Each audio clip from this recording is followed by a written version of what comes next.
Ассалому алейкум бинандагони гиромӣ, ҳаводорон ва алоқамандони барномаҳои шабакаи телевизионии варзиш. Нашри навбатии барномаи Евроголро пешниҳоди шумо мекунем ва дар рафти ин барнома чунон дад мо атрофи муҳимтарин рӯйдодҳои футболи Аврупо суҳбат хоҳем кард. Барои таҳлилу баррасии муҳимтарин рақобатҳое ки ҳафтаи ҷорӣ дар кишварҳои гуногуни футболи Аврупо сурат гирифт, айни замон дар студияи марказии телевизиони варзиш ҳамроҳи ман қарор доранд ҳамкоронам Гулрӯз Худоназарзода ва ҳамчунин Имонбеки Шодибекзод. Хушомадед мегӯям шуморо ба студия ва тавре мо дар ҷараёни бозиҳои ҳафтаи мазкур шоҳид шудем. Яке аз рақобатҳои аз ҳама серголтарин ки он ҷо гӯем триллери ҳақиқӣ буд, бо иштироки дастаҳои Ливерпул ва Тоттенхем сурат гирифт. Аслан Тоттенхем дар хонаи худ дастаи мазкурро қабул кард, вале тавре мову шумо медонем бошгоҳи мазкур давоми чанд вақти охир ҳаракат мекунад, махсусан дар аввали бозӣ дар рафти рақобатҳо бисёр ҳунарнамои хуб нишон диҳад.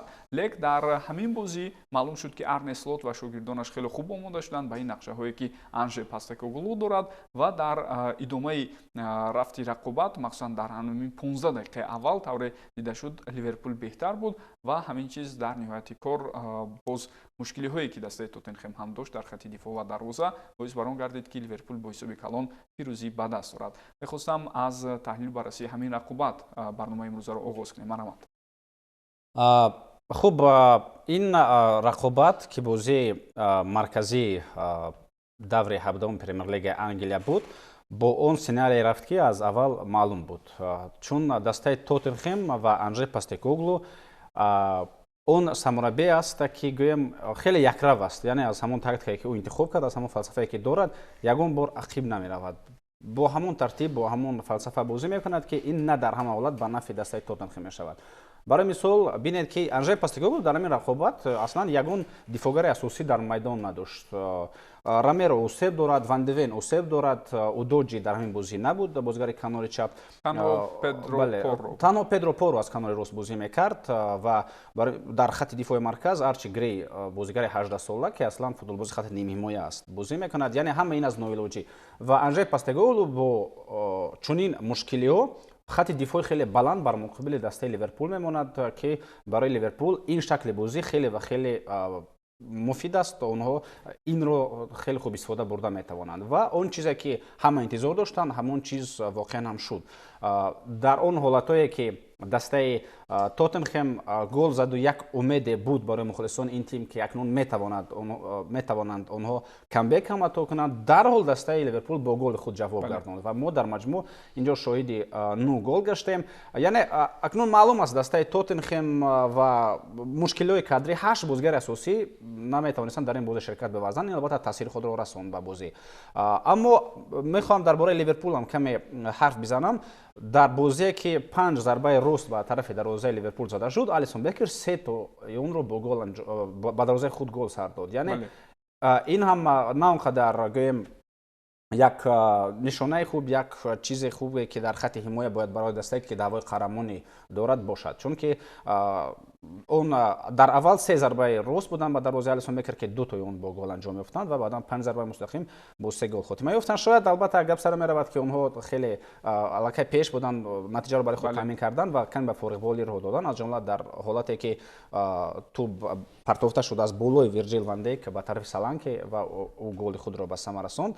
ҳамин чизро дар назар дорам. Шояд аз ҳамин нигоҳ, яъне аз нигоҳи равонӣ онҳо ором шуданд ки аллакай натиҷа барояшон таъмин аст ва барои ҳамин ҳам дар хатти дифоъ онҳо ором бозӣ карданд ва гузоштанд Тоттенхемро то 3 голро ба ҳадаф бирасонанд.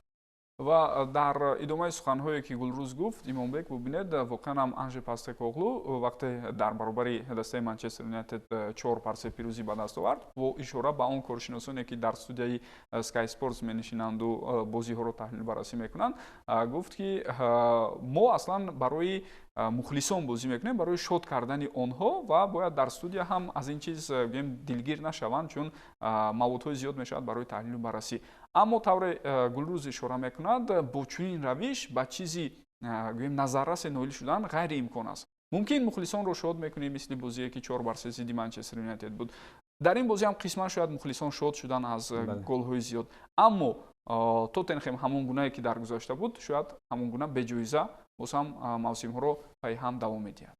ولی پس تو گوگل یک اشاره هم کرد که اصلا من در دستهایم در موسم دوم جایزه به دست میارم و هم یک اشاره نیکبینانه بود. ممکن چون خیلی که حاضر خودت قد میکنین برای شاد کردن مخلصان باشد، ولی ببینید مشکلات های کادری البته زیاد دارد این دسته لندنی، ولی که مشکلات های کادری دسته دیگری توپ هم دارند بخصوص و مثل سیتی و دیگران. ببینید بازی بسیار نابرقرار نشون میدهد. دو منچستر رو شکست میدهد، بعدا از بورنموث شکست میخورد، بعدا در پیش لیورپول پرزور میماند. این نابرقراری و نادرستی حسابی از نگاه آماری ببینید به آن میرساند که دیگر باوری نه به جایزه میماند. جایزه یک طرف حتی ممکن باوری به اشغال کردن مقامات افتخاری هم نمیماند.